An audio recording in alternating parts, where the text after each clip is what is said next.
उन सभी स्टूडेंट्स का हार्दिक अभिनंदन और स्वागत जो मलसी सर के गवर्नमेंट कॉलेज में बीए अंतिम वर्ष के विद्यार्थी हैं और इस समय इस वीडियो को देख और सुन रहे हैं। आज हम राजनीति विज्ञान का जो प्रथम पेपर है विचारकों का, वेस्टर्न थिंकर्स का, उसमें हम प्लेटो की शिक्षा व्यवस्था और प्लेटो का जो शिक्षा का सिद्धांत है, scheme of education in Republic, जो प्लेटो की पुस्तक है रिपब्लिक, उसमें जो शिक्षा की व्यवस्था की गई है उसका वर्णन किया गया है। आज हम उसकी चर्चा करेंगे। पिछले वीडियो में हमने प्लेटो का न्याय सिद्धांत किया था और इस वीडियो में हम प्लेटो की शिक्षा व्यवस्था करने जा रहे हैं। प्लेटो ने जो अपनी पुस्तक है, फेमस पुस्तक रिपब्लिक, उसमें शिक्षा की जो व्यवस्था है उसके ऊपर विस्तार से लिखा है। इसका मूल कारण ये है कि किसी भी समाज की जो नींव तैयार होती है, किसी भी समाज की सुदृढ़ता, समृद्धि और उसका अवसान हो चाहे उत्थान हो, वो सब कुछ शिक्षा के ऊपर निर्भर करता है। इसलिए रिपब्लिक में प्लेटो ने शिक्षा के सिद्धांत का व्यापक वर्णन किया है और इसी वर्णन की वजह से जो फेमस फ्रांसीसी विचारक हैं जैन जैक्स रूसो, वो लिखते हैं कि मुझे ये लगता है कि रिपब्लिक शिक्षा के ऊपर लिखी गई आज तक की सर्वोत्कृष्ट पुस्तक है। यानी रूसो तो ये कह रहा है कि रिपब्लिक है वो राजनीति नहीं, दर्शन नहीं, नीति शास्त्र नहीं, बल्कि शिक्षा के ऊपर लिखी गई सबसे अच्छी पुस्तक है। अगर हम खुद रूसो के शब्दों में बात करें तो वो लिखते हैं, रिपब्लिक केवल राजनीति पर लिखी गई पुस्तक मात्र नहीं है, वरन शिक्षा पर लिखी गई एक ऐसी उत्कृष्ट रचना है जो इससे पहले कभी नहीं लिखी जा सकी। तो शिक्षा ही है जो मानसिक रोगों का मानसिक इलाज करती है। ऐसे रोग जो हमारी मन में पैदा होते हैं, जो हमारी आत्मा में पैदा होते हैं, जो हमारे विचारों की वजह से पैदा होते हैं, ऐसे ही रोगों का इलाज है वो है शिक्षा। और इसी शिक्षा का व्यापक वर्णन प्लेटो ने अपनी पुस्तक रिपब्लिक में किया है। तो आज हम इसी शिक्षा व्यवस्था की चर्चा कर रहे हैं। इस संदर्भ में हमने रूसो की चर्चा की। अब हम प्लेटो के समय जो तत्कालिक यूनान था, जो नगर राज्य थे, सिटी स्टेट्स थे यूनान के, एथेंस और स्पार्टा और अन्य, उन सब में शिक्षा की कौन सी व्यवस्था थी, हम इस सब की चर्चा करेंगे।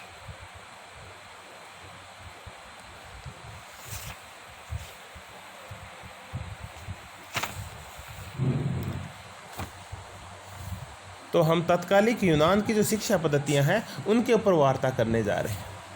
सबसे पहले हम यूनान का जो प्रमुख नगर राज्य था एथेंस, उसकी शिक्षा व्यवस्था की चर्चा करते हैं। एथेंस में जो शिक्षा व्यवस्था थी वो निजी थी, यानी जो पैसे वाले लोग थे वही शिक्षा प्राप्त कर सकते थे। आम आदमी जो गरीब था उसके लिए शिक्षा की व्यवस्था नहीं थी। दूसरा ये था कि जो शिक्षा दी जाती थी एथेंस में वो दार्शनिक और बौद्धिक शिक्षा के ऊपर जोर दिया जाता था। यानी आपको दर्शन का, गणित का, तर्क का, नैतिकता, इनकी शिक्षा दी जाती थी। यानी किताबी शिक्षा के ऊपर ज़्यादा जोर था इनका। और तीसरा ये था कि एथेंस में जो शिक्षा दी जाती थी वो केवल पुरुषों के लिए थी, महिलाओं की इस शिक्षा व्यवस्था में कोई भागीदारी नहीं थी। अब हम चर्चा करते हैं एक और नगर राज्य है जो बड़ा प्रसिद्ध है उस समय का, आज से 2300 साल पहले का, वो है स्पार्टा। स्पार्टा की जो शिक्षा व्यवस्था थी, हम उसका वर्णन करते हैं पहले।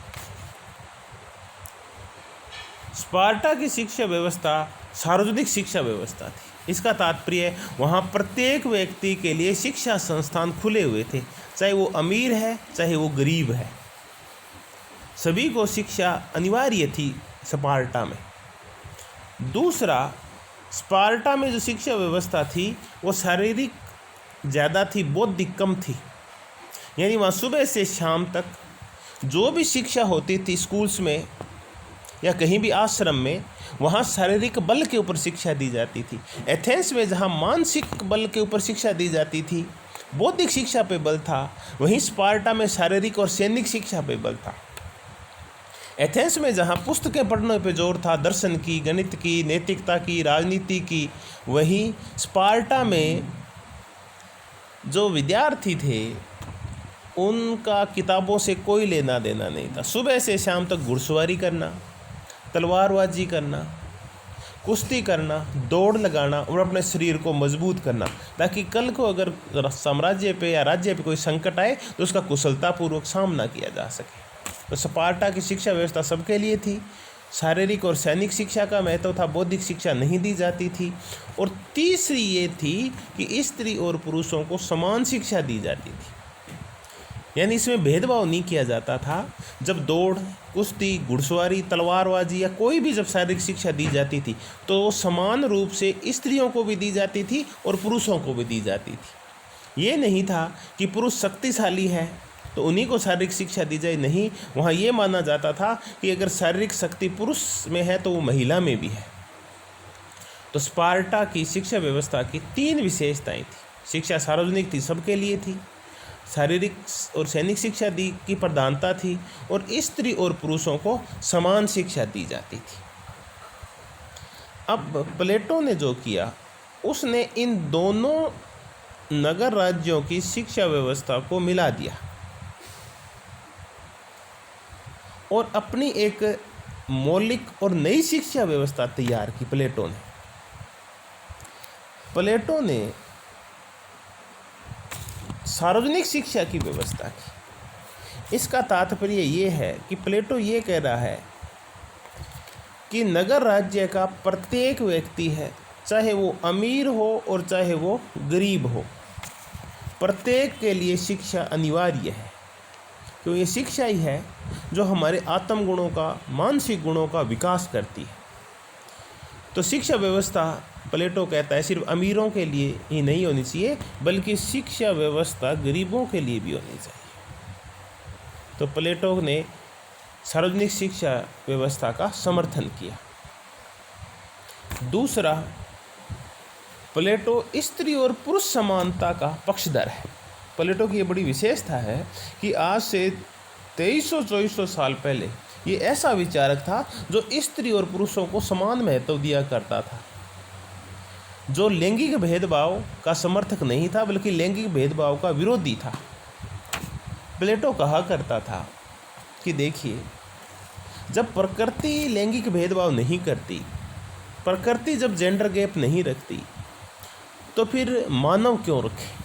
वो बड़े एक प्रसिद्ध उदाहरण है कि आपने देखा होगा, प्लेटो खुद कह रहा है कि जब शिकार करने की बारी आती है तो कुत्ता और कुतिया दोनों समान रूप से दौड़ते हैं और समान रूप से शिकार में भागीदारी करते हैं।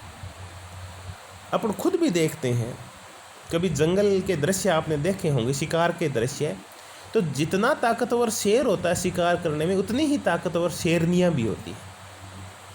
तब प्लेटो कहता है कि स्त्री और पुरुष है वो समान है, इसलिए दोनों को समान शिक्षा दी जानी चाहिए। तो प्लेटो है वो बड़ा इस मामले में क्रांतिकारी है कि स्त्री और पुरुषों को समान शिक्षा दी जाए। उनमें बौद्धिक बल दोनों में समान होता है और उनमें शारीरिक बल भी समान होता है। जो आत्म गुणों का विकास स्त्रियों में हो सकता है वो पुरुषों में भी हो सकता है, पुरुषों में हो सकता है वो स्त्रियों में भी हो सकता है। तो ये दूसरी विशेषता थी प्लेटो ने स्पार्टा से ली कि स्त्री और पुरुषों को समान शिक्षा व्यवस्था हो दोनों की।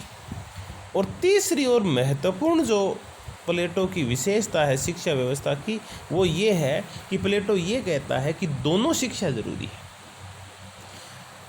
हम भी जानते हैं कि एक स्वस्थ शरीर में ही एक स्वस्थ मस्तिष्क निवास करता है। आपका बुद्धि बल तभी कार्य करेगा जब आप स्वस्थ हैं, और स्वास्थ्य के लिए ज़रूरी है कि शारीरिक शिक्षा दी जाए। तो प्लेटो जो शिक्षा की व्यवस्था करता है उसमें बड़ा समन्वय है। उसमें समन्वय है शारीरिक शिक्षा का और बौद्धिक शिक्षा का। आपको खेल भी खिलाए जाते हैं, आपको सैन्य शिक्षा भी दी जाती है, घुड़सवारी भी सिखाई जाती है, और साथ साथ ही आपको दर्शन की, गणित की, नैतिकता की, राजनीति की, अर्थशास्त्र की, प्रशासन की शिक्षा भी दी जाती है। यानी सैन्य शिक्षा और दार्शनिक शिक्षा का समन्वय कर दिया प्लेटो ने। बचपन में जब शारीरिक वृद्धि का समय आता है तब शारीरिक शिक्षा के ऊपर जोर है।